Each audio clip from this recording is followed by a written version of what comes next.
It is Sunday night. We are here to talk baseball. Unfortunately, we're here to talk about the best player in baseball just being named out for the year with a torn ACL. We'll be talking about Ronald Acuna and everything else in baseball coming up next on the RotoWire Fantasy Baseball Podcast.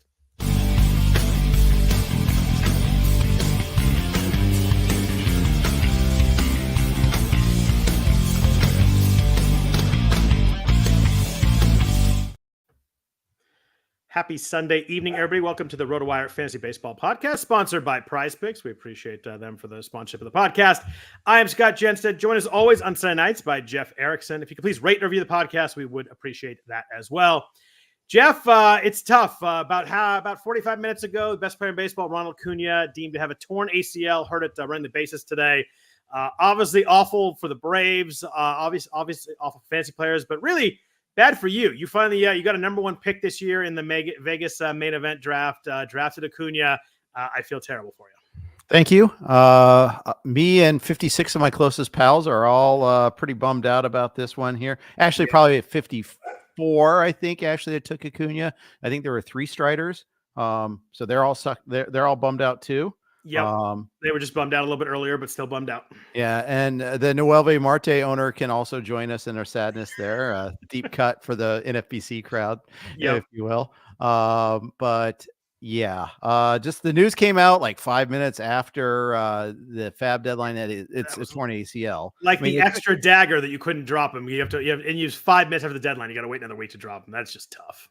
Yeah, it really is. And I had other drops, so I don't really feel like that's terrible. That part's terrible is more as just the replacing him, but aspect of it there. Brutal, just brutal. And you really feel like you missed the good part of it too, because he kind of struggled early. You knew it was going to come at some point, but like at the end of the year, his numbers are going to be really good and everything's going to be fine. But you feel like you got the slumpy part of it and then don't get the good part. It's just it's like a triple whammy here. Yeah, he was starting to come around too. A couple homers this past week. There's not much good to say of it. I was doing the Sirius XM Sunday show with Todd Zola when it happened, and we're like in the middle of interviewing Brett Sayre, and I'm like, ooh, there it goes. And Brett, the way he crumpled down, it just you knew it was gonna be bad. You just didn't know how bad. You knew it was gonna be out for a while, but that's brutal. But what do you think the Braves do? Do they go Adam Duvall? Do they go Jared Kelenic? Does Kelenic play more than the platoon he's been playing? What do you think they do to kind of fix this? Do you think they trade for somebody? What do you think the Braves kind of deal with this? They might trade. They have a history of trading for outfielders, so I mean that's still plausible. But that will probably come down the line. Yeah. I think in the interim it's going to be a lot more Duvall. My bet's more on Duvall than Kelenic because I just don't think Kelnic's very good. Yeah, I mean, Kelenic will still play against righties like he was playing, but I think Duvall obviously already was playing against lefties. I think Duvall plays against a bunch of righties now. I think that's what happens. Yeah. Did you, with the news, did you go and pick up Adam Duvall? How'd you feel about him, kind of fantasy wise? Yeah, that was our priority. He was our top bid, and we got him. Because here's the thing, the Braves were just kind of starting to heat up. I think they ran into a lot of bad weather early in the season. I think their bats were starting to heat up a little bit. Matt Olson hit one into the river today, for crying out loud. It was Pittsburgh, so it's happened before at least, but I think that there's still some possibilities there where Duvall benefits from being in that lineup somewhere. Yeah, I do too. I think that that's kind of where I went with my bids also, but it just sucks. Bad for baseball. Like I know we talk about fantasy, and it's bad for my team. It's just bad for baseball. Acuna's fun. Acuna's obviously fantastically good. It just sucks losing that. They were in a really good pennant race with the Phillies. They're 6 games back, but you got the feeling it was going to be a close race. I mean, Philly have been on fire up until this weekend against the Rockies, but I just think it was going to be such a fun race. These teams are so fun. I love watching the Braves. I love watching Acuna. Just kind of sucks for everybody that loves baseball. Yeah. John asks, do you prefer Duvall or Kelenic? I want to ask you because I know what I did. Kelenic wasn't available to me in the main event where I have Acuna, but would you prioritize Kelenic or Duvall? Who do you prefer? I actually had that in one league. They were both available, and I prioritized Duvall. I just like you. I don't think Kelenic is. I just don't think Kelnic's that good. He's still striking out 32% of the time this year. I know there was a 6-week stretch last year where you're like, oh, maybe he's finally arrived. But since then, it's been really bad. He has three home runs. He hasn't stolen any bases.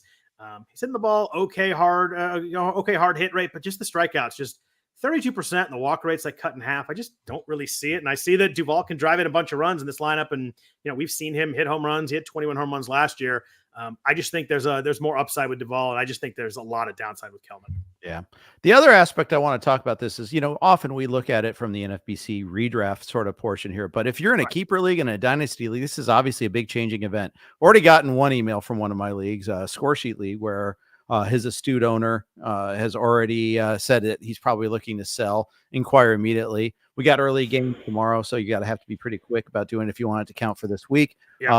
But this is one of those events that can change your opinion about whether you're a seller or a buyer, or whether you're a contender or if it's a wait till next year. I mean, if you're already in first place or second place or third place, you're going to keep trying. You're going to figure out a way to get there. But I think that it's you should be thinking about trying to figure out what that long-term value is on him and just in general your other maybe fungible parts there.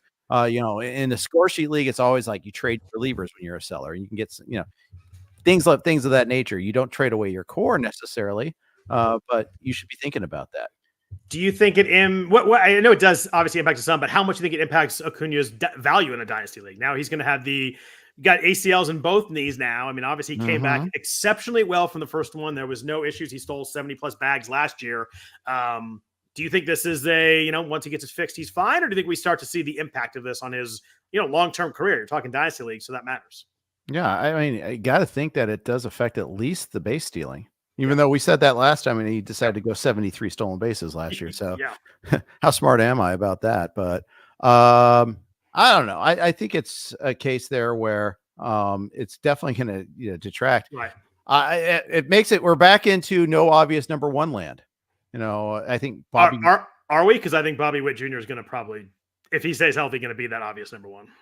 Could be Gunnar Henderson for all we know, Scott. I mean, it's true. Yeah. We're going to do a drafting the first round. If you had to draft it right now, later in the show, so I don't want to spoil that too much. But yeah, you're right. Gunnar Henderson's been awesome. So are we with Acuna? It's May. I assume by starting next season, he's back and ready, right? We're talking ACL. This should be good. Yeah. We should, but I'm no doctor. Right. And I don't know about second ACL versus first in terms of recovery. I think every player is different. Right. Yeah, I don't really quite know. Yeah, it really kind of just depends on all that. I mean, the Braves are going to have this talent stacked around them still. There's so many of their key players are signed. So if you look at it from that standpoint, they're still good. Do you think that?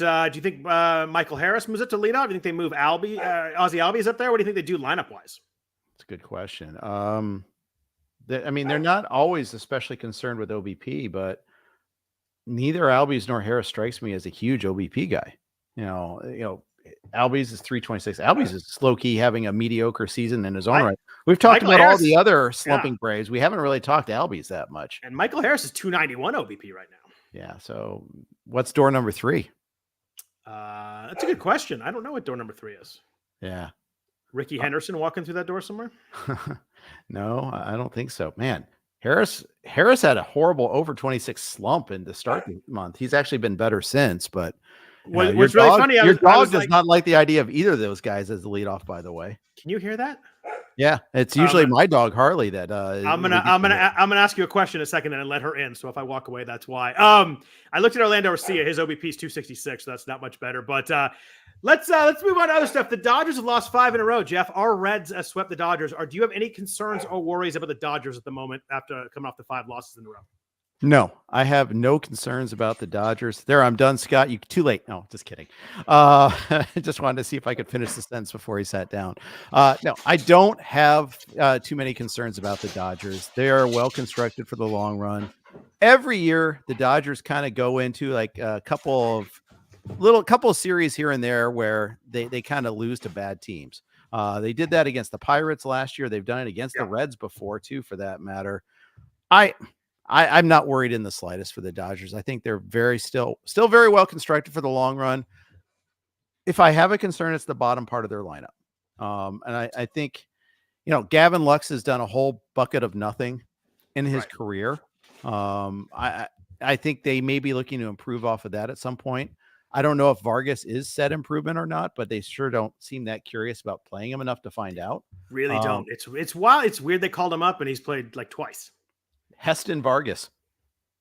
It is a little Heston Vargas. It's a weird call up to not play. It's been very strange, but I agree with you. I'm not worried about them either. To their benefit is there's no one else in the division over 500 at the moment. The Giants are playing pretty well right now. They've won 8 of the last 10, but I don't think there's a real threat to them, and they'll be fine. The top half lineup is so good, but you're right. The bottom half's been really bad between Taylor and Kike Hernandez and all the other guys, and it's just they'll do something. They'll find somebody, whether it's inside or inside the organization or out of it. They'll find somebody. But someone mentioned Orlando Arcia leading off. Yeah, I looked at him. His OBP is 266, so I don't think that's happening either. But yeah.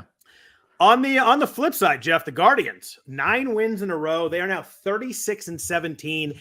The AL Central is quietly kind of fun. The Guardians are 36-17. The Royals are 34-20 with a plus 79 run differential. So my question for you is, how real do you think the Guardians are at the moment? And are the Royals good? I think they're both a degree of good, if that makes sense. It does. I think that the Royals, I'll give them credit. They came in with a plan of let's get some innings. Our pitching was just utterly destructive last year. Let's get rid of that. Let's remove that as a problem.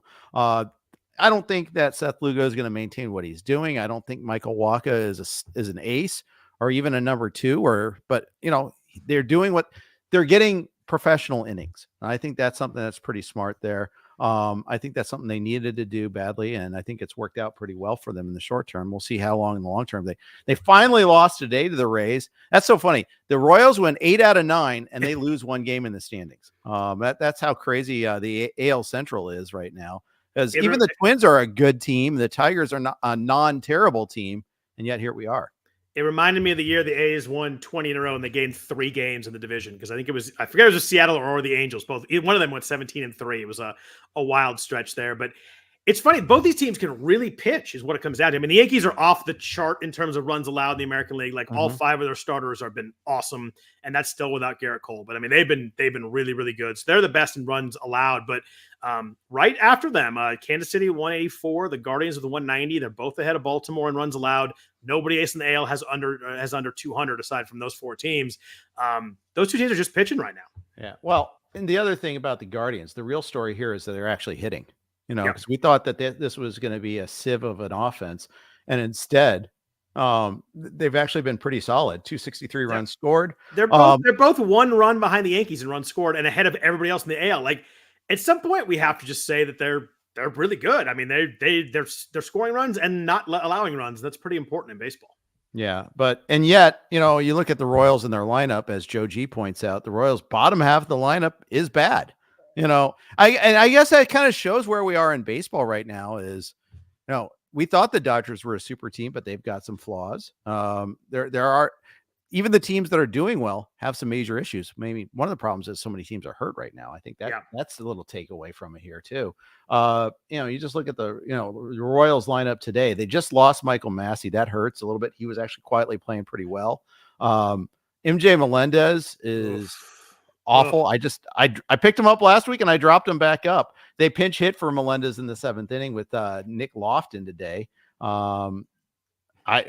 Anthony says that Melendez is about to go on a heater. I finally dropped him too. I drafted him and have kept him this whole time and played him. He's been on my bench a bunch, but I finally dropped him. So the chance of him going to heater is probably pretty high right now. Yeah, I picked him up and then dropped him. So yeah, that should take care of it there. So you're welcome. But yeah, you look at the bottom half of the Royals lineup, it's not great. And losing Massey does kind of hurt. Velasquez is kind of sort of heated up lately, but he hasn't been very good. Even Vinny P, who is, we're friends with me. I think that he had that nice little run, but he's pretty disappointing. 0 for 3 with 3 Ks a day, 225, 310, 393 for him. And it's just really Michael Garcia, Bobby Witt, and Sal Perez just carrying a heavy load. every time I look, the math doesn't seem to work that they have 260 runs scored, but then you look and they certainly do. It's I guess it's a testament to how just insanely good Witt and Sal Perez have been, but it's still and how bad impressive. Hunter Brown was that one game. That helps. Oh my gosh, yeah, forgot about that one. Oh my gosh, that was rough. But yeah, it's pretty wild. That it's fun though. I like when we get a couple teams that maybe didn't expect to be quite this good or this good. It's fun. I mean, the Guardians are a half game behind the Yankees, who have been awesome, and it's a good time there. And the Orioles are 2.5 behind the Yankees. We've got 2 really good races in the AL. The third is close in the AL West, but I look today, Jeff. All 5 teams in the AL West have a negative run differential, and they're combined 31 games under 500. This is a pretty gross division at the moment. It is. It reminds me of like 10, 12? Before the Astros got good. How that division was. I think one year the Rangers were threatening to make the playoffs with a losing record. I think they eventually did get like a game or 2 over 500, but I think that it's kind of the battle days. But I will say this: Houston is, after that horrific start, and they're still only -4 in run differential. Yeah. They're playing much better ball right now. Your former A's are reverting back to the form that we thought they would have. To the surprise of nobody. Yeah, and the Astros were the team that was taking advantage of that too, by the way. Just pounding in the last 2 weeks. Yeah, Alex Bregman is doing the Gleyber-Torres 2019 against the Orioles thing, such as against the A's in 2024. Yeah. Can't get a hit, and then he gets the A's and like 4 home runs in a series. It's funny. But the AL West season you're thinking of, and I only know this because I was working for the A's that summer, was 1994, the strike year. Is it that long ago? Wow. The year it ended, this one's extreme. When it ended in whatever the August 13th, whatever that season ended, Texas was leading the AL West at 10 games under 500. Wow, that's right. Yeah. The only reason I knew that because I worked for the A's and it was like a pennant race. It was really fun for a while, and they were terrible. They were 12 games under that year, and they were 1 game back. Yeah, that and you studied sports trivia for various TV game shows that you won. That does help. Although not you'd be surprised how little of that has stuck in my head. Yeah, well, it's 30 years ago, so. I think we'll allow it.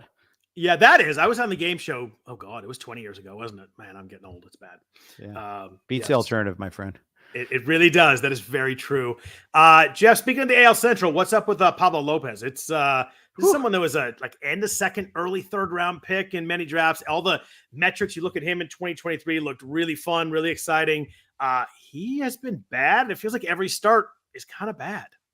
He is, and I don't have an answer because I wanted Pablo Lopez a lot and didn't get him, and I don't like fixate on his starts. Probably I should pay attention a little bit closer next time he starts next week. That was during today's show, so I didn't really have a chance to kind of really focus on it anyhow.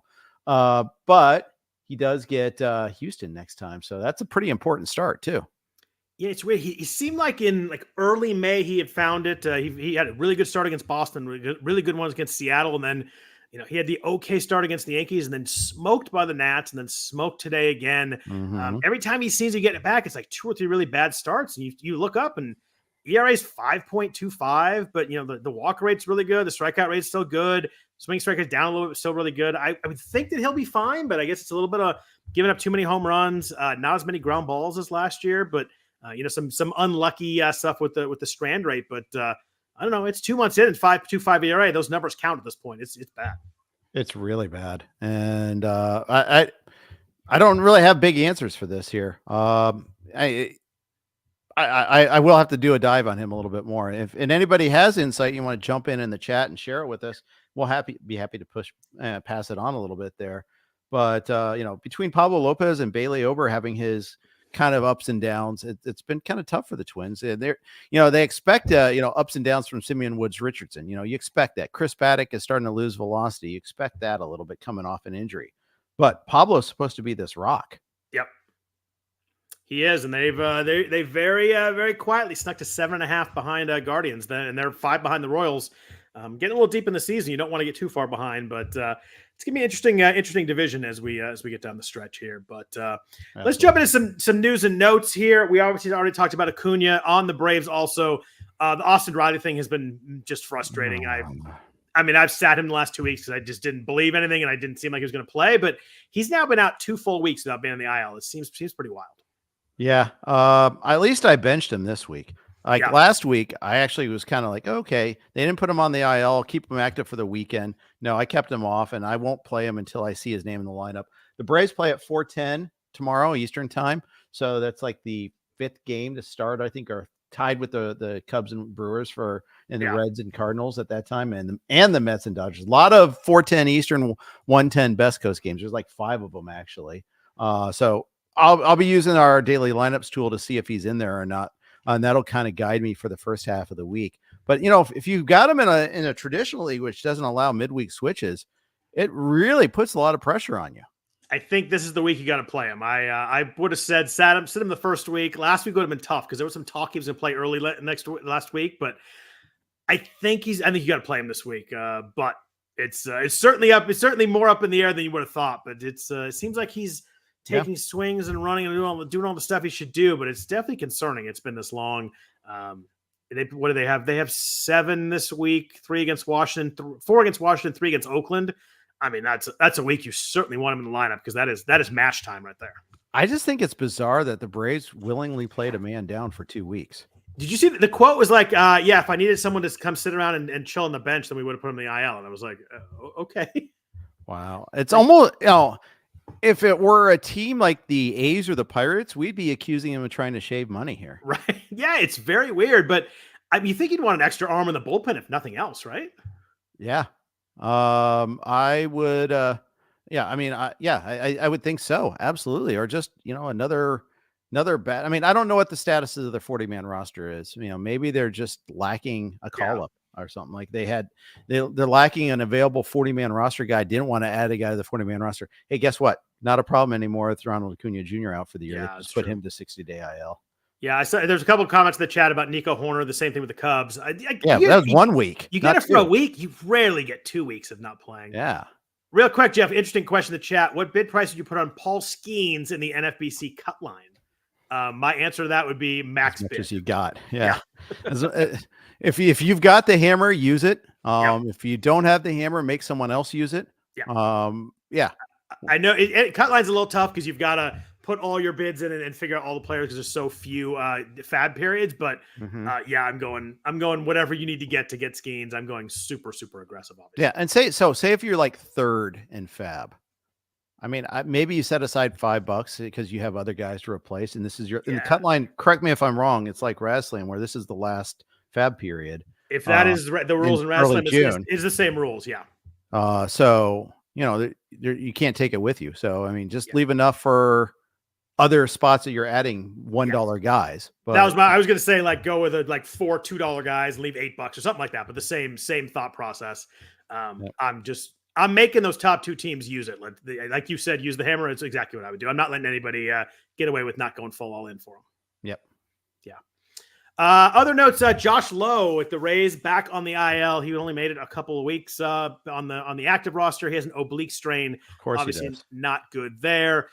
Garrett Whitlock, we talked to Lowe about last week. He had a setback. He is actually out for the season. He's having the internal brace procedure on his right elbow, which is the new kind of don't fully go with the Tommy John. The Brock Purdy surgery worked well for Brock, so maybe for Garrett, but for redraft leagues, unfortunately, Whitlock's done for the year. Worked well for Shohei, worked well for Bryce Harper, if you want to kind of bring it back. Yeah. Although they didn't have to pitch, which helped a lot. See, I was going Brock Purdy because he had to actually throw something. Yeah, that's true. And I miss football season already because it's baseball. I don't have a baseball team to root for. It's tough. All in Colorado, Jordan Beck going on the IL with a fractured hand. Not really a big thing there for fantasy, but did that impact at all? You thinking about maybe other Rockies? Was there anybody that you think can get some more playing time with Beck? Because I kind of think that Hunter Goodman's maybe the guy that you're going to see a bunch of PT from this. Yeah, but they're on the road this week, so I don't really care. They are home the first half of the week. Oh wait, did I read that wrong? I thought. You know what? They got A's that are on the road all week. I got that wrong. You're right. So I do care a little bit. They get the Guardian. You just stick all the really awful teams in the same bucket. Yeah, sorry about that. My bad. He's got 10 fingers and a broken bone. That Beck does. But sorry. I got that one at least. Good. Yeah. But yeah, I actually have Beck in the RotoWire staff keeper league, but I hadn't activated him for my minor league roster yet. So thank goodness I hadn't. So I can just keep him parked there for a while because we don't have IL spots. But Goodman would be kind of the guy. But doesn't it seem to me? It just seems to me. I mean, I don't know if it does to you that whoever is getting an opportunity changes a lot in Colorado. I knew what the question was going to be before you asked it, and my answer is yes. I didn't really go heavily after anybody. At some point, I'm going to have to play some guys there, but it's weird. I mean, they're not really even putting that many runs. I'm not really interested in the kind of glut of Colorado outfielders, to be honest. I mean, Brenton Doyle's obviously worth something. Yes. He had 3 steals today? Yeah, Sean Bouchard is a guy who's up and down and up and down. I picked up one time and then had to cut him and all that. But yeah, that's it. I mean, it's so frustrating. So yeah, Goodman should be interesting. But again, it's tough. He's batting 9th, and yeah, is he going to play against righties? I don't know. He started against Ranger Suarez, which is great, but I don't know how much he's going to play. And then you have to deal with road Rockies and all that comes with that. Yeah, if I'm going to get a Rocky, it's got to be someone that I can use always at home and maybe sometimes use on the road. I hate having to play, not even being able to play a guy half the time is really rough. Mm-hmm. A couple other notes before we get into some FAAB talk here. Tyler O'Neill missed Sunday with a sore right knee. Interesting enough, in the quotes, they said he's going to miss Monday too. So if you have Tyler O'Neill out tomorrow, and then he's hoping to get him back Tuesday, but that makes him a really tough call. They play at Baltimore, but you're kind of hoping that he plays 3 games. I think I'm kind of leaning towards sitting O'Neill with the thought that I think it's very possible he misses 2-3 games. And I think you got tagged in the same tweet I did that someone picked him up last week. Yeah. Our friend Paul and 0 for 15. Yeah, 0 for 15, or is 0 for 12 with 8 Ks at the time, and he added another 0 for 3 on top of that. Yep. Yeah, it was a rough week, but I mean that's power hitters have those weeks, but it's a tough one. I'm hoping to maybe get a quote tomorrow morning that like, oh, I'm available off the bench and I'll be ready tomorrow, but I'm leaning towards sitting him for the first half of the week. If I'm in a league where you got to play him for the whole week, I'm putting him in. Yeah. What time does Boston play tomorrow? That's the other question. They're at Baltimore. Oh, first game, 1:05. So at least, yeah. But that thing is, we already know he's not going to play tomorrow. Yeah, we're not going to play tomorrow. Maybe get a quote from him pregame, something that helps us out. But it's tough. Few other things. Jorge Polanco left the game with a hamstring strain, which is problematic because that's what he was on. That's what he was hurt with earlier. He's having an MRI Monday. I think he's probably going to end up being a drop, but the note here is that Josh Rojas and Dylan Moore playing time becomes maybe we thought with JP Crawford back, playing time is going to be an issue, and maybe that problem goes away pretty quick here. Yeah, it does. Dylan Moore's been really good. Yeah, he has. And the Mariners have kind of made a point of like mixing and matching a lot more too. That once they got JP Crawford back, they said, well, we're not going to have, there's going to be a lot of changes in the lineup. So every day it's a little different. It's Dylan Moore that's contributing. It's, Rojas was really good for a while. Now he's kind of starting to cool off. So now maybe he loses some playing time. And, Julio is going to be a solid, obviously. It was good to see Julio finally get off this weekend. He had a really good weekend, a huge game today, 2 steals and a home run, 4 RBI. I love Julio. So you knew that was coming, but it's still good. It's still fun when it happens. Yeah. Our league mate, Patrick Corbin, was the guy that served it up to him today. So yeah. Yeah. A couple Dodgers notes. Bobby Miller made his first rehab start today. 3 innings, 55 pitches. Didn't pitch great, but I think the 3 innings, 55 pitches is the key here. He's kind of on his way back. And in that same game, Evan Phillips made his first rehab outing. Figure he probably needs 2 or 3. What does one do with the Dodgers bullpen this week? Are you throwing Daniel Hudson back out there for one more week? If you have Phillips, do you use him or do you kind of wait a week? What's your thought on those? I have to make that decision. I do too. That's why I wanted you to do it for me. I mean, Hudson got 1 save this week. He did. Helps when it doesn't help when the Dodgers right. Evan Phillips is out. Well, let's get all the saves while he's out. Oh, they lost 5 games in a row. That's brutal. Yeah. He was perfect on Monday though, so there was that in that save opportunity. And he hasn't pitched since, right? Did he pitch today? I think I'm throwing him one more week, but to answer that question, but I'll look to see if he pitched today. Yeah, I'm looking too, but no, he did not. When Anthony Bando's got to get work, you got to give it to him. So there you go. And Ramirez, but that's going back to the Dodgers things. Joe Sheehan was writing about that. They have the luxury of messing around and putting Yohan Ramirez and Anthony Banda into high leverage situations and see if it works because they're trying to find the next Evan Phillips out there. Evan Phillips was like he was either a waiver claim or a super cheap trade from the Marlins. I forget which, but kind of guy that struggled elsewhere that they turned into something awesome. A couple other notes. Wyatt Langford began his rehab assignment on Friday. He actually played the field on Saturday, DH'd on Friday. So he is getting close. I imagine they probably go another 4 or 5 games with him, kind of get him going. Biggest question I have for you, Jeff, does Langford come up and come right to the majors? Do you think they kind of put him in AAA for a little bit? You think he's right back with the Rangers? Because he was obviously really bad before he got hurt. I think because Evan Carter's been so bad too, I think they'll try to get Langford back and kind of accelerate that a little bit there. That's my guess. Not sure. I do too, but I don't think it'd be shocking if he went down AAA for a little bit. But I think he'll come up too. The Rangers have been quietly struggling. Also, we mentioned the AL West, and no one's really playing well there. I think if they were playing really well, maybe that'd be a little different. But they're they've lost 3. They've lost 7 of the last 10. I think they bring him right back up too. Jeffrey Springs, his first rehab start was cut short after a batter with a lat issue. They kind of downplayed it, said it's minor, a few days to chill that out. But anytime you shut down for a few days and restart that, it's just going to be another week or two on top of him coming back to the majors. Yeah, and my was more in a XFL, so it's more of a long term because I just want to have him for next year. As this is a rebuilding team, I took a chance late in the draft, threw a buck at him, that sort of thing. This is the sort of thing where he might not even pitch this year. And I need to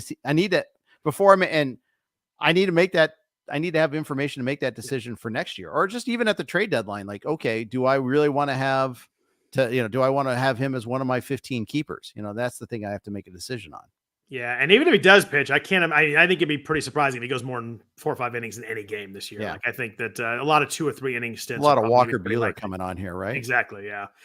Trea Turner was really good in his rehab, coming back. All was positive news. And then today they said he had some soreness, kind of slowing down his rehab a little bit. Probably not the worst thing in the world for a hamstring. I'm itching to get Trea Turner back in my lineup, but you need a healthy Trea Turner. I just think that with a hamstring, you got to be so careful. Otherwise, you can miss another 6 weeks pretty easily. And Gerrit Cole, we talked about how good the Yankees rotation has been. Maybe make a rehab start this week. Apparently, he was throwing 94 in the bullpen. Went to the bullpen in his full uniform for his bullpen outing this week. Yeah. In the full pinstripes. Stripes, yep. They asked him why, and he said, because I missed wearing them, which was kind of cool, half dorky, depending on how you want to look at it. But I'll say all cool. I thought it was very cool. Yeah, I thought it was half dorky. I'd go out there in my shorts and t-shirts and throw my bullpen. Yeah, well, yeah, true. But you gotta like a guy who's making that much money who misses it that much. I admit that it's pretty cool. Yeah, that's so good at what he does. Yeah, and I'm in. Yeah, I think it's pretty darn cool. You forget sometimes that most of these guys love doing this, and they do probably really, really miss it when they're not playing. Yep.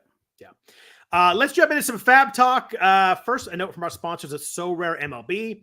Have you ever dreamed of stepping into the shoes of a baseball general manager? Welcome to So Rare MLB, a groundbreaking fantasy baseball game where you call the shots. Take charge and make your managerial mark by collecting officially licensed digital player cards of your favorite MLB stars. These aren't just any card. They're your ticket to compete for over $1 million in total cash rewards and other amazing prizes. Imagine winning VIP trips to the MLB All-Star Game or getting your hands on signed merchandise from top MLB players.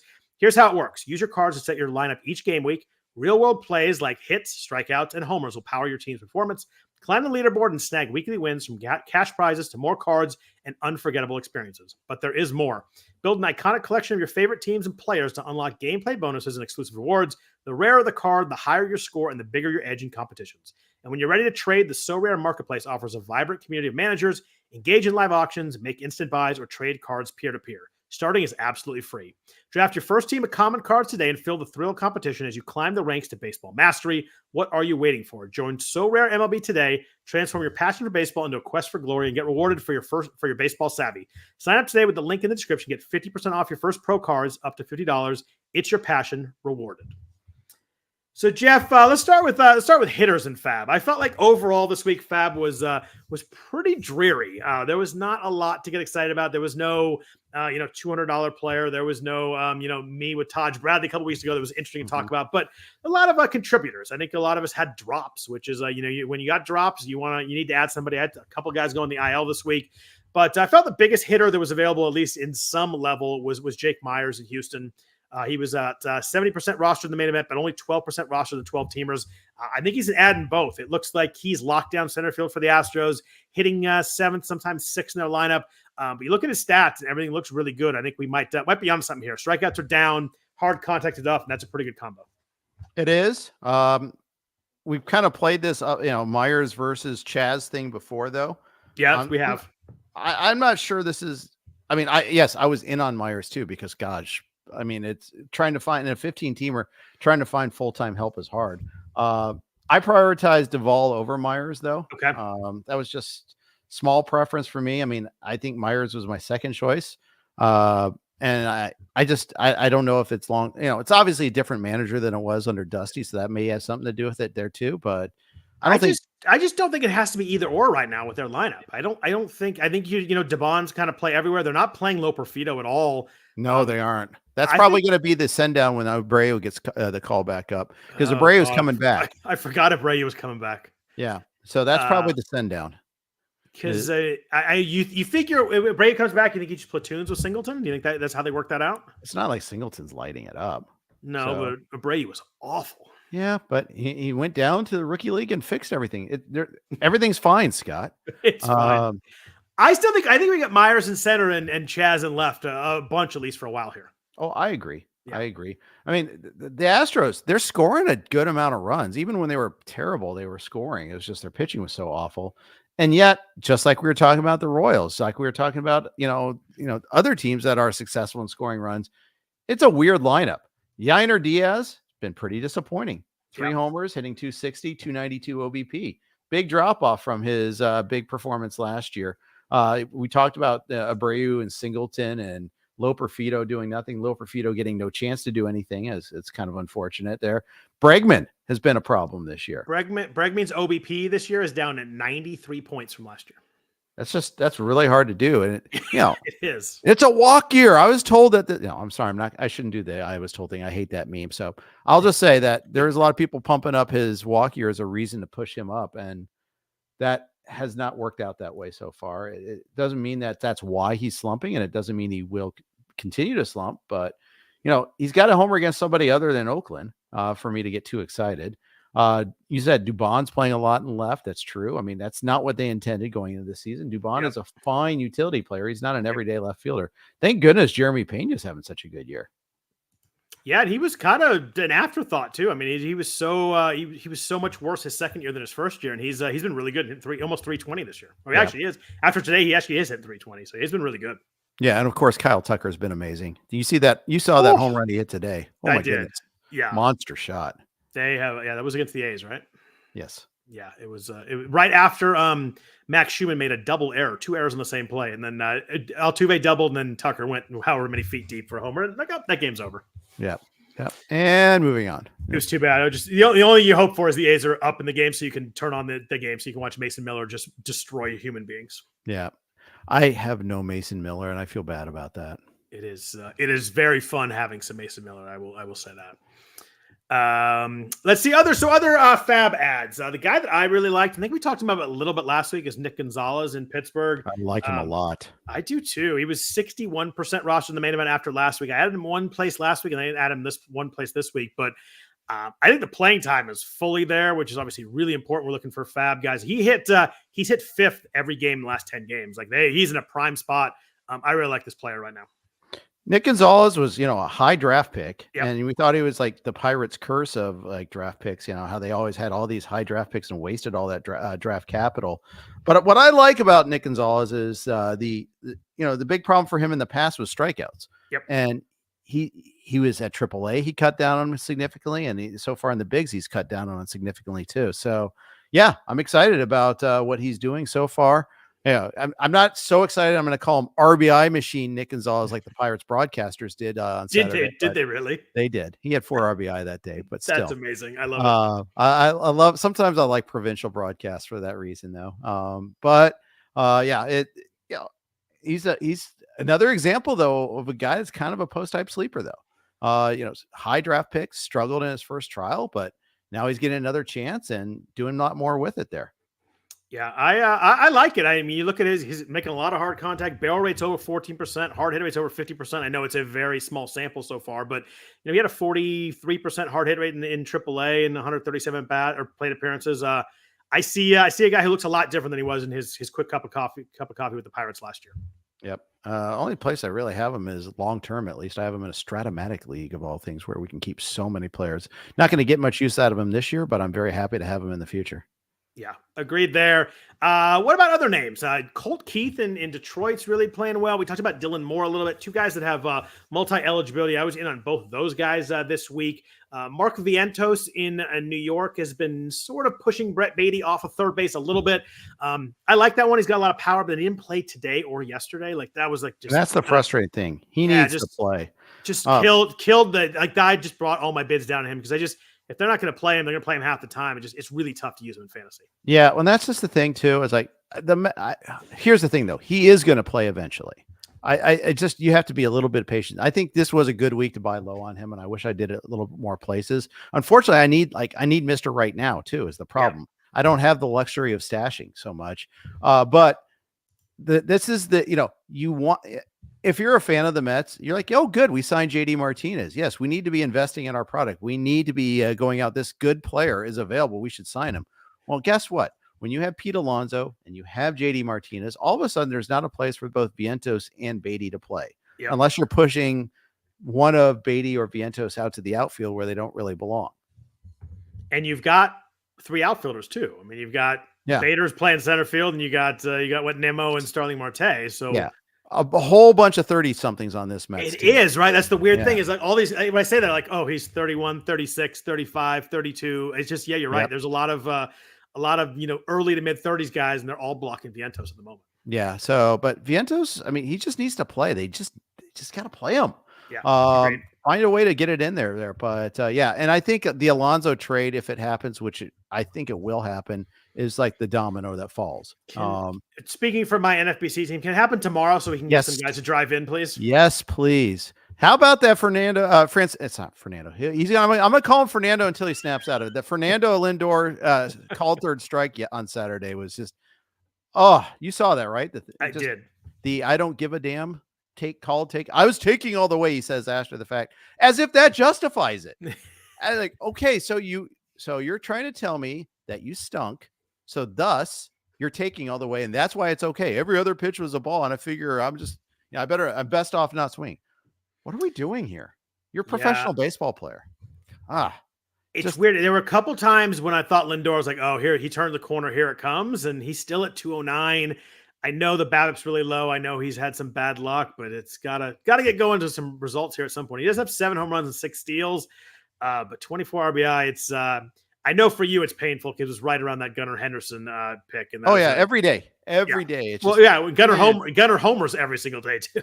Yeah, that's what I mean. It's usually Gunnar doing something affirmatively. Sometimes it's Lindor being a clown though too every once in a while. So I still think Lindor could be okay. But it's he's never going to come up to Gunnar level though. That's the problem. There's got to be an insane hot streak coming at some point, but it's frustrating when you're 2 months in and the guys are not doing much.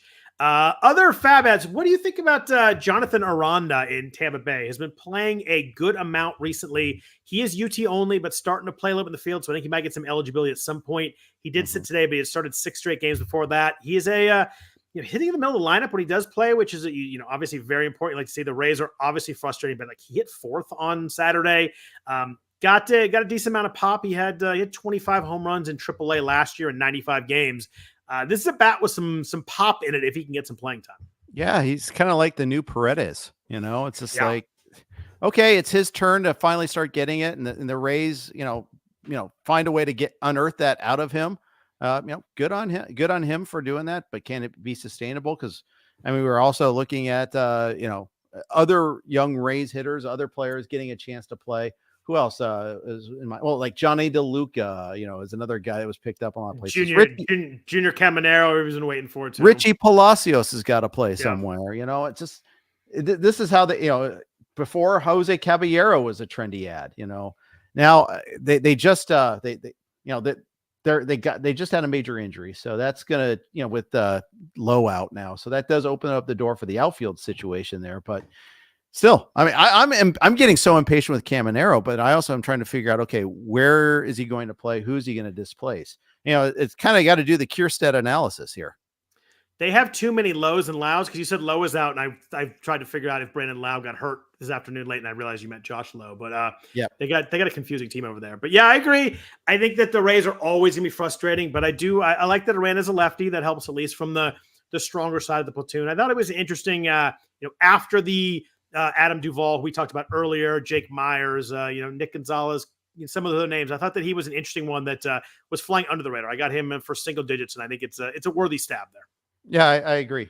By the way, the Rays stacked all sorts of righties against Michael Wacha today, and so he was perfect through 5 as a result of that. But I'm not really. They must have seen something because if you look at like his splits, Wacha's splits against righties, he was actually better against them. In terms of like maybe not even in terms of power, but batting average was 40 points lower against righties. So I'm not really sure what they were thinking there, but they did stack them nonetheless. That's an odd one. Not when you think Michael Wacha, you're not really thinking, oh, I better. He smokes lefties. I don't want to use him. That's a strange one. It's just a weird day to sit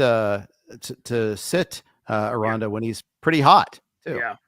What about other names? I had a bunch of other names in our sheet here. Andrew McCutcheon's playing a bunch. I know he's UT only. He's only 23% rostered in the main event. We talked about Jacob Urtubise, I think is how you say it. He led a 4 times this week for our Reds. By the way, Jeff, I think I mentioned earlier that our Reds swept the Dodgers this weekend. I didn't know if you knew that. Nelson Velasquez, Corey Yolks is back in our life. Miguel Andujar is back in our life. He's hit 3rd or 4th through the A's weekend.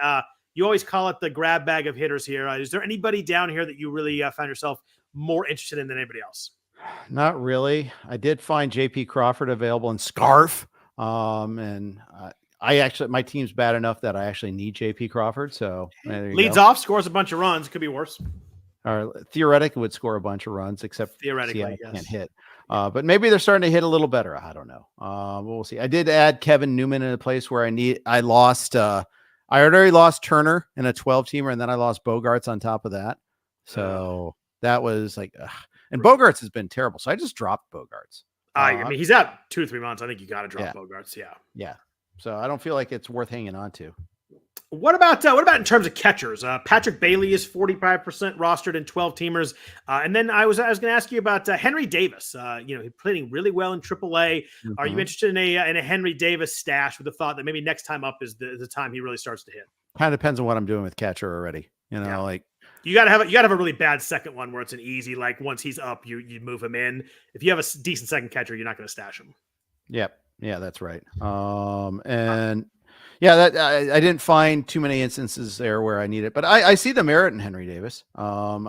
It's just a question of, do I have the roster spot, and am I kind of just playing like around with like the Detroit catchers of the world or things like that as my second catcher? If that's the case, then I'll color me interested a little bit.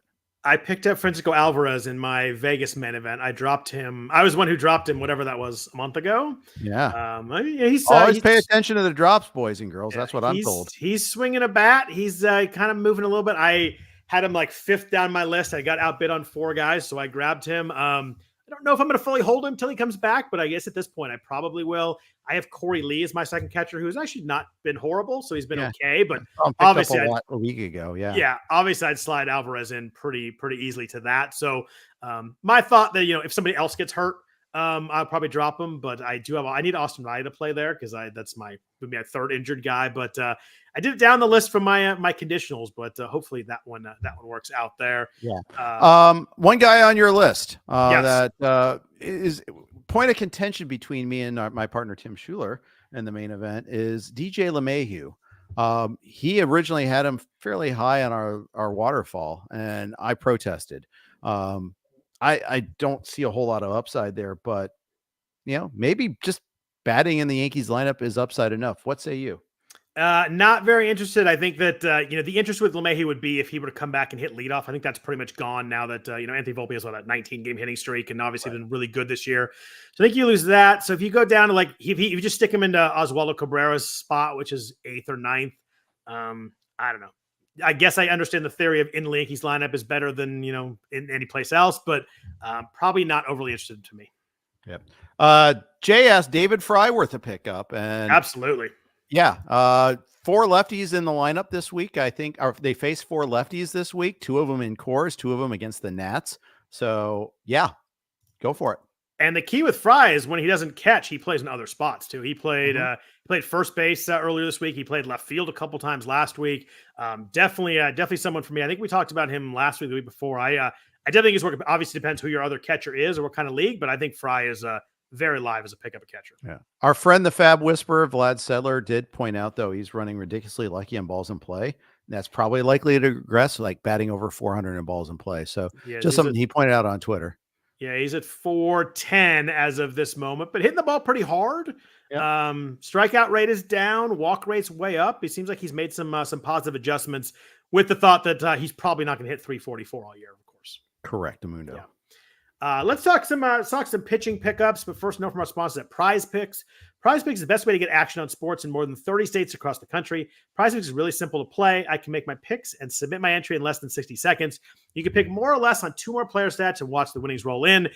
Unfortunately, Jeff, we're almost at the end of the NBA conference finals here. We got two series at 3-0. So if you're gonna get into some basketball action, make sure you do it real quick here because we may have a big break between now and the NBA finals. But obviously, you can get in, make your Luka props, your Kyrie Irving props, your Miles Turner props, just for you, Jeff. But you can do all that at Prize Picks. It's quick withdrawals there, easy gameplay, and an enormous selection of players and stat types that are what makes Prize Picks the #1 daily fantasy sports app. Download the app today and use code ROTOPOD for first deposit match up to $100. That's promo code ROTOPOD for a first deposit match up to $100. Pick more, pick less. It's just that easy. You put up that comment on David Fry on the screen there. It's there are some really good things. I agree that the thought that the batting average is going to come down, but I do think there's some positive things that make him definitely an interesting second catcher. Yep. Fry guy, Paul Sporer chiming in there. Appreciate that. Oh, there's got to be one there. There's got to be a Fry guy somewhere. Yeah.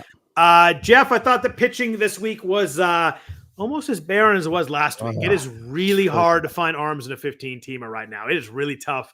My top guy I probably liked, I like Cooper Criswell in Boston. He's 70% rostered in the main event, though, so he's not available in many spots. Very well in 12-teamers, but has 2 starts this week. The first one's at Baltimore, which at least good park, but obviously really tough lineup to face. But Criswell looks like he's in the rotation now that Whitlock is done for the year. Yeah, he's got the internal bracing procedure, and that was actually perceived as good news, by the way. I was talking with Todd Zola earlier about that on the XM show. Like, they were relieved it wasn't full on Tommy John. So we're now at that degree of like UCL injuries that we can kind of parse between those two things. Criswell, I picked him up a couple places last week. One of them was a score sheet league where, any live arm is good. I like the K percentage.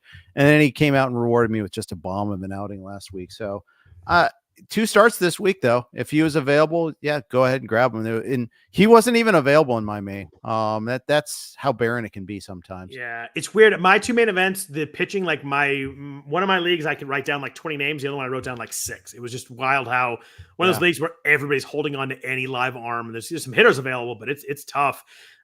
Cole Irvin and Albert Suarez slide into the Baltimore rotation. Obviously, that's important because Baltimore's really good place to pitch. It's amazing that I don't know if you follow that home run report on Twitter that shows like how many parks the ball every home run would have been out of, and it's so many 29 out of 30s to left center field, and it's like not Baltimore. It's just crazy how big that park is now. But Irvin was pretty rostered. He was 83% rostered in the main event, but Suarez has been dropped almost everywhere.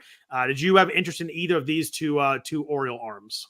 Yeah, I have Suarez already in a lot of places. Or I had him, picked him up in some places like AL Tout Wars. He was already rostered for me. He only threw 4 innings in his first spot back in the rotation, and that's a concern. Obviously, ramping back up for sure. But he was fairly effective early on. He was like one of the spring training kind of surprise stars. He really showed out in spring training that got him on everybody's radar. Yeah.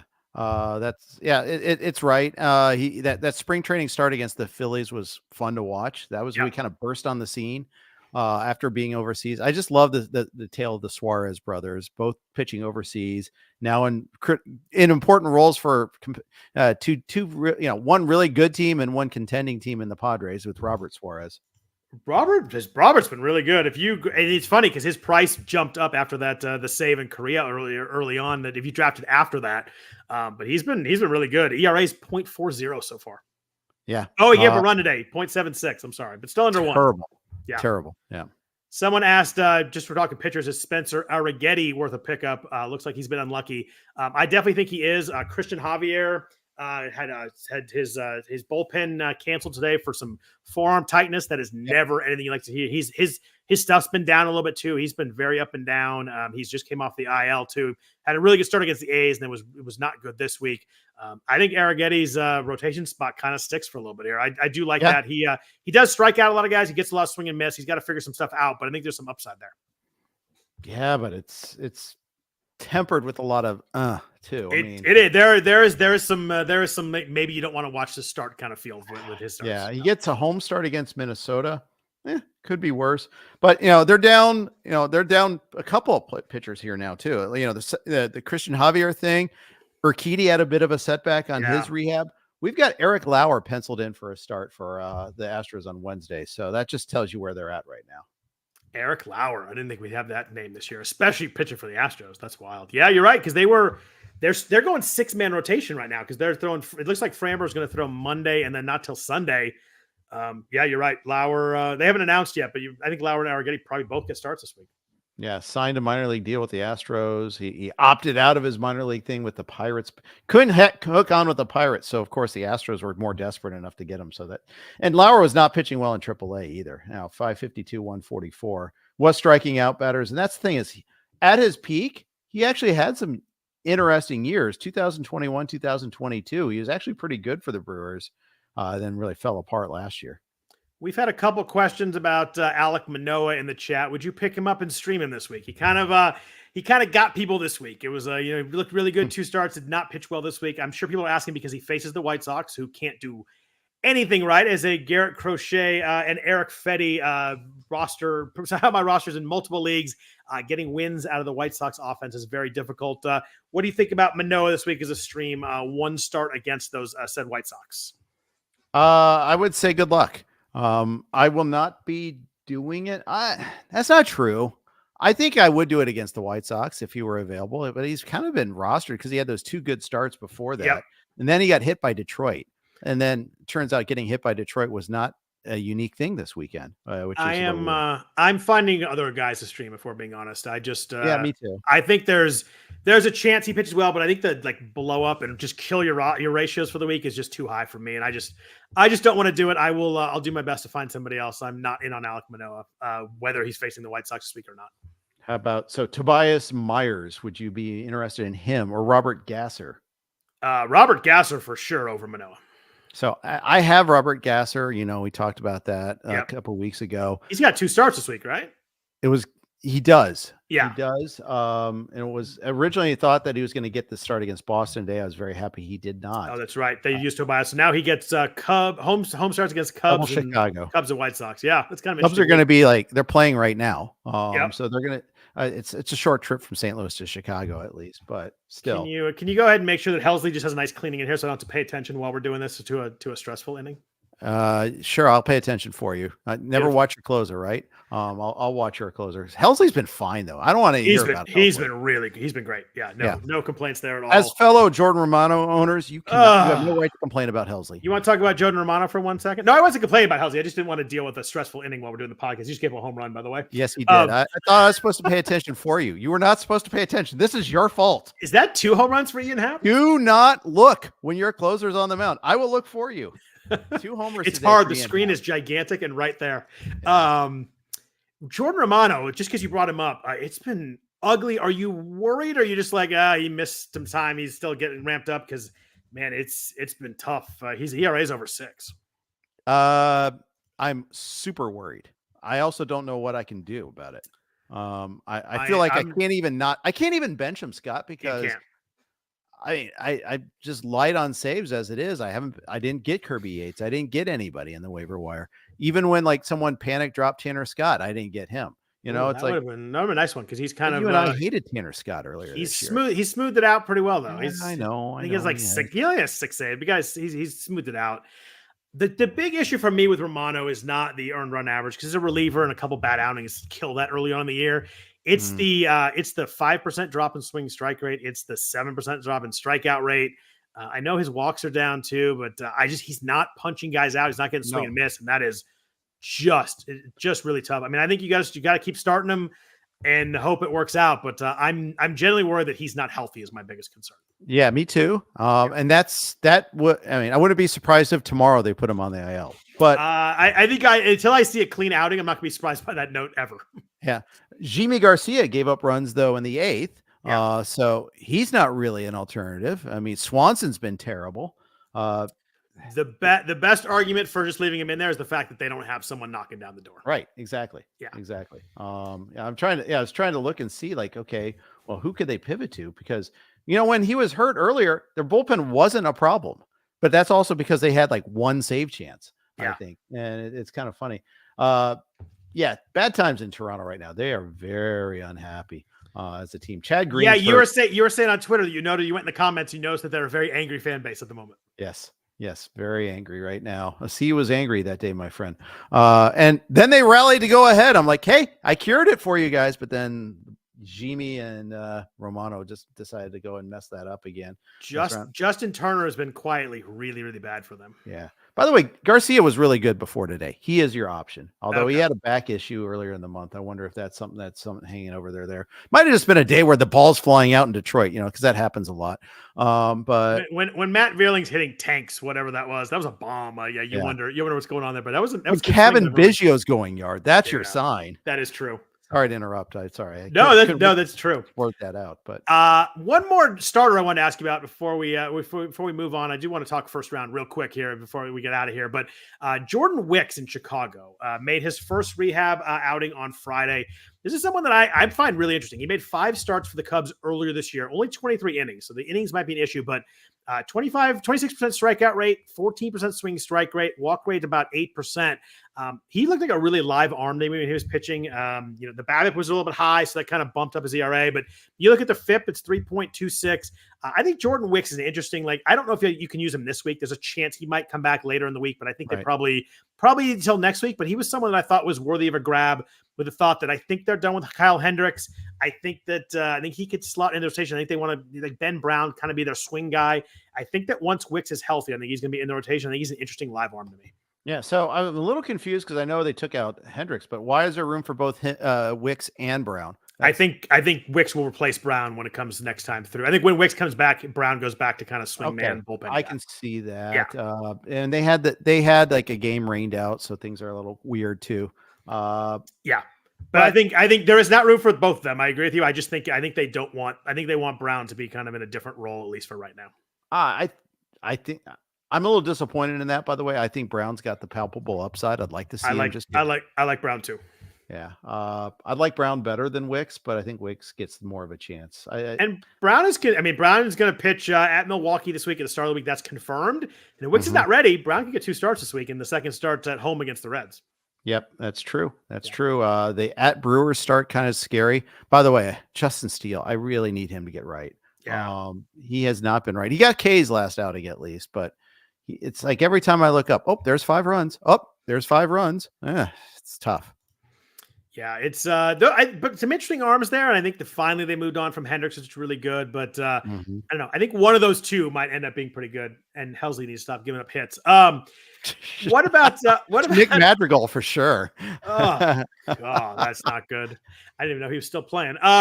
Real quick on relievers, since we're talking about some closers here with Helsley. We're talking about tough to find stars. It's a really rough time if you're behind in saves. There is just nothing out there. We always have some maybe he'll slide to the role. Luis Garcia in Anaheim has had a couple of saves as Carlos Estevez kind of stumbles a little bit, but he's like 36 or 37, I think. So not really a prospect, but someone that maybe can be a stopgap. Jeremiah recently wasn't even good.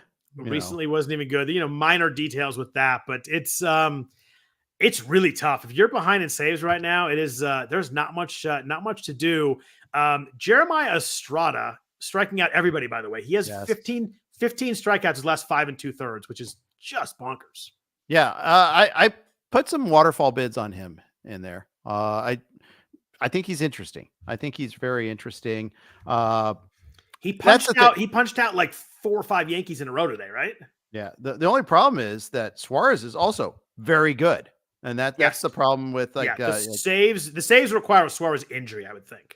Yeah. But here's the thing though, maybe there's a week where you just don't have good starting matchups. You got a lot of Dodgers and Red Sox and Fenway and Coors Field. Okay. Well, just plug Estrada in, get this some Ks and ratios, and maybe you fall into a win or a save too. Yeah.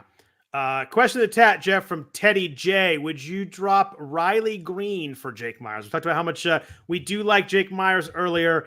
I would not drop Riley Green. Riley Green has a 14% barrel rate. I know it's been a little bit rough lately, but I think Riley Green has significant upside. And I think that, while I do like Meyers, not to the level of Green. I tend to agree with that. I think Green is also more secure in the playing time. Yeah, I think he's their guy. Hits top of the lineup. I do really like Riley Green. 40% barrel rate, 46% hard hit rate, hitting the ball hard. I know it's been a slump lately, but I'm riding. He still has 33 runs scored. Like, that lineup is starting to hit a little bit. I'm sticking with Green. Yeah, and I mean, we saw the ball flying out in some places today. Maybe the happy fun ball helps Detroit a little bit, like it did today. By the way, did we really need a super slow-mo of Madrigal rounding second, heading the third? We did not. We needed him, and we did a super slow of him getting caught, getting out at third. That would have been great. Maybe a super slow-mo of Al Madrigal's stand-up routine or something like that. I don't know, but so real quick, Jeff, we teased at the beginning. I just wanted to ask you real quick, we're 2 months into the season right now. If we were to look at the first round, I just looked at top 15 in an NFBC main event ADP. To me, there's 8 guys that are absolute locks. If we were drafting today, they'd be first round picks. It's Bobby Witt, Julio, Mookie Betts, Kyle Tucker, Juan Soto, Shohei Ohtani, I'm doing this from memory, Aaron Judge, and Jose Ramirez. I think those are like slam dunk top 8 would be set in the first round still. I think that Tatis and Freddie Freeman probably end up in the first round, so that's 10. And then Jordan is a maybe. He was 15th, but he's kind of on the edge. And then 4 are out: Acuna, Strider, Corbin Carroll, and Trea Turner. Do you think we got that? That's still pretty good. That like 11 of the 15 would still be main event, would probably first rounders in the. And before today, Acuna would still be in the first round too. Agreed. Yeah, and I actually put that together before Acuna got hurt, and then I obviously had to slide him out of there. I think Jordan probably wouldn't be. I think because there's some other guys. Do you think Gunnar, Henderson, and Ellie De La Cruz would definitely be in the top 15? Gunnar for sure. Ellie not for sure. Even though Ellie is, according to our earned auction value dollar tool, is actually rated a little higher than what he's done so far because he has 31 stolen bases. He has 35 runs too. It's pretty darn good. But just think about this: that Gunnar has more runs scored than Ellie. 39 runs scored. He's outpacing him in RBI by a good amount. He leads baseball in homers, tied with Judge at 17. He qualifies at 2 positions just like Ellie does. I trust him as a hitter more. It's kind of interesting that Gunnar's batting average is a little lower than you would think. 268 going into today. So, I don't think there's any way Ellie gets out of the first round if we're drafting. Oh, I agree. Yeah. Especially because you're like, oh yeah, I've got stolen bases taken care of. Yeah, there's that mentality. Absolutely. He goes in the first round. And Ellie's still a guy who could go 30-80. I mean, I don't think he will, but he might not even go 25. I would say he might go 19-100. He could, or like 23-100 or something like that. I think he'll hit more than 19 home runs, but I think he'd be there. So that takes you to like 12 guys. Who the heck else would be first round picks though? Bryce Harper. Can I say one more thing? Actually, please do. Last 21 days, Ellie's hitting 208, 284, 292. He's had 1 homer in the last 21 days. A similar line to that stretch is CJ Abrams, who everybody in April was saying was the easiest pick of all time. He had a 3-run homer today, but he's been really bad this month too. Yeah, right down the line, hit the fair pole on that one there. He's at 209 in May right now. Today, this was his first home run in May. Was today. He had four RBIs in May and 1 stolen base coming into today in the month, and it's May 26th. That is a brutal stretch by CJ Abrams, which I think these are kind of the guys that we talk about.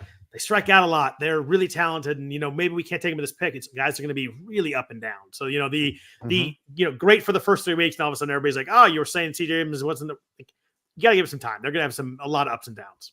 Yeah. By the way, slam dunk, yes. In terms of Bryce Harper for me, yeah. So that's easy, yes. I think so too, and that takes you to 13.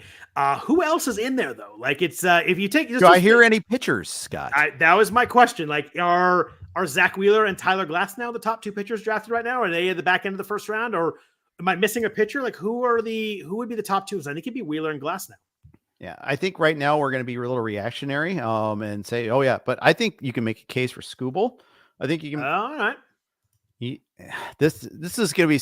I'm going to hopefully not chop my tongue off while biting it really hard while saying.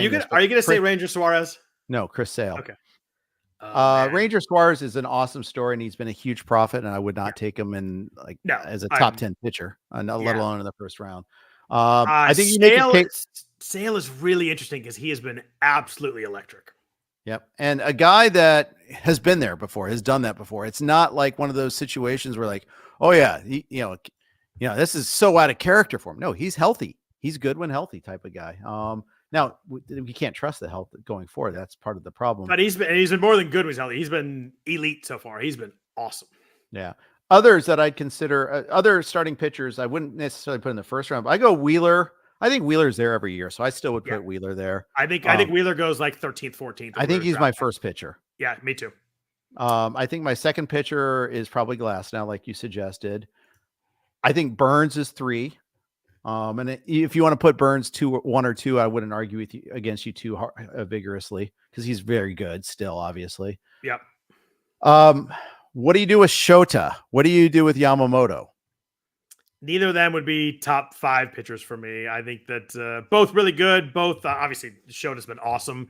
I think assuming you're drafting a league where you only get the stats forward, you don't get the stats behind. He'd be more like probably out of the top 10 pitchers for me.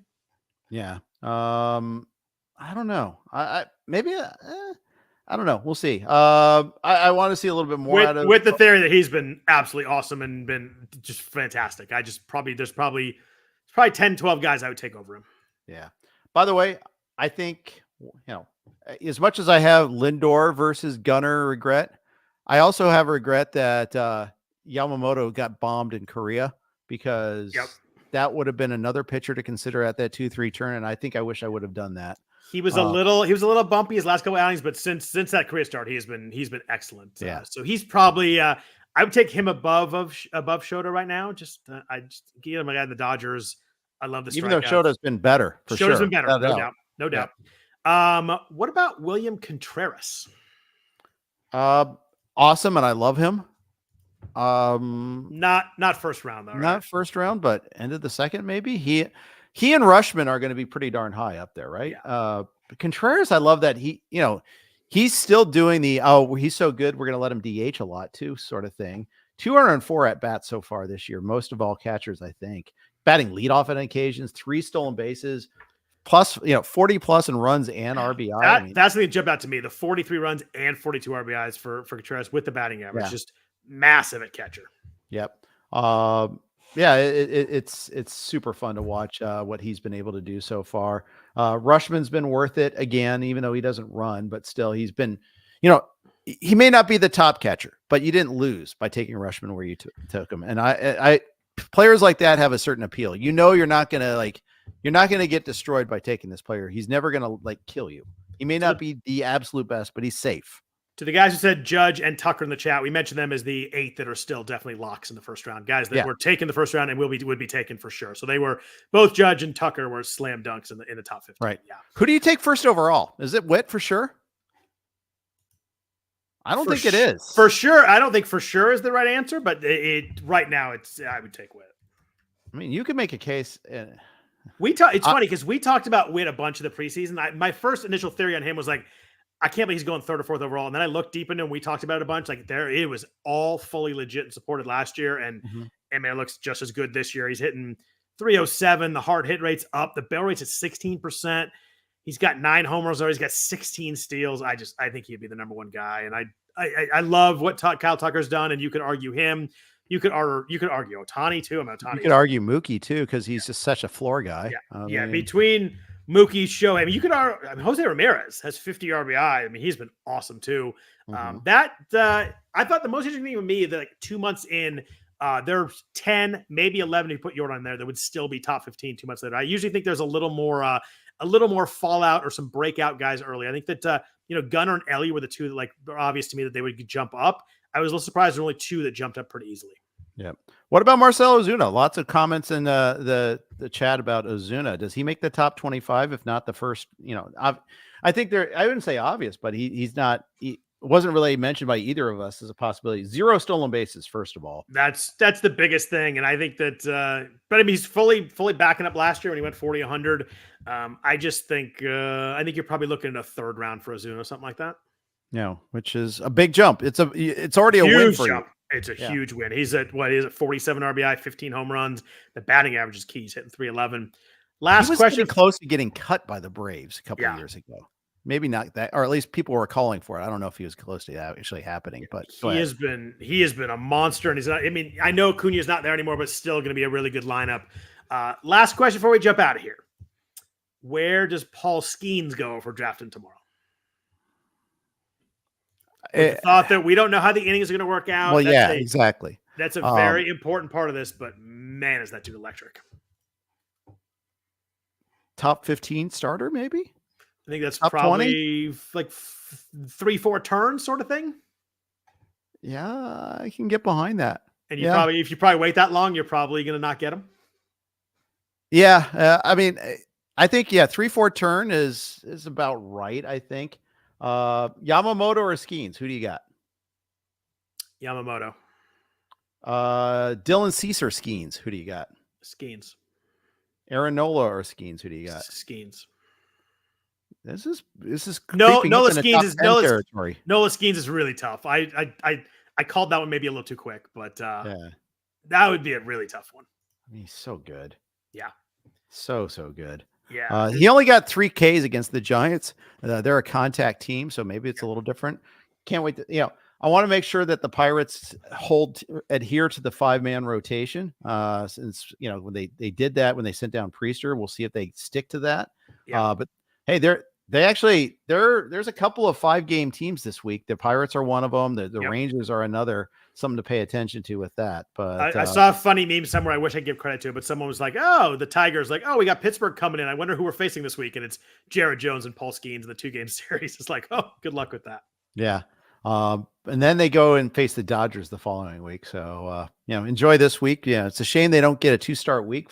Skeens isn't going to get a 2-start week for like 2 more weeks. So it's going to be a while there. The 5-gamer really kills it. Yep.